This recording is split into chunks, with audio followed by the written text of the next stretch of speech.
Hello, I'm Dr. Albert Stezin. I am a clinical and research consultant of neurology at ANU Institute of Neuro and Cardiac Sciences in Vijayawada. Today I'll be talking to you about who can get Parkinson's disease. A very common question which patients with Parkinson's disease ask is, why did they get this disease? Is it their genes? Is it their environmental factors? Or is it their general lifestyle?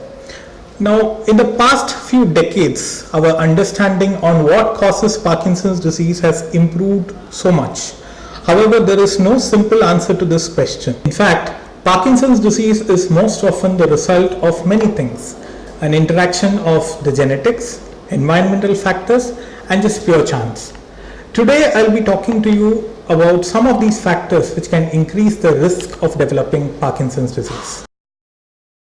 Age is clearly the most important risk factor for development of Parkinson's disease.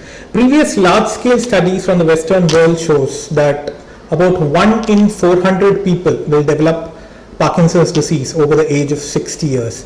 This further increases to 1 in 100 people developing Parkinson's disease above 70 and about 1 in 40 to 50 people developing Parkinson's disease above the age of 80 years. The major explanation that has been given to explain why age becomes an important risk factor is that with increase in age, a specific subset of neurons inside the brain starts to degenerate. This may further increase the chances of developing Parkinson's disease. Gender has been considered as a factor which influences development of Parkinson's disease. In fact, previous studies show that men are more likely to develop Parkinson's disease than women. About 3 in 5 Parkinson's disease patients are usually men. Of course, we do not know what causes this and we do not understand why this is so.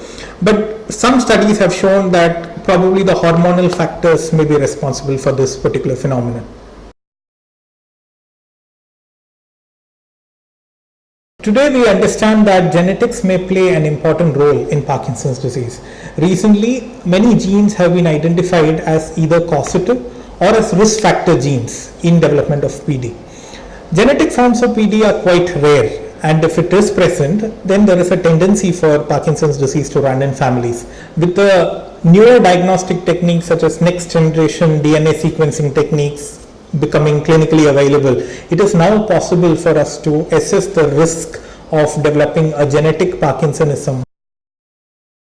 Studies shows that a person who has been exposed to high levels of certain chemicals such as pesticides may also have increased risk of developing Parkinson's disease. Of course, the full list of this toxin is not yet known.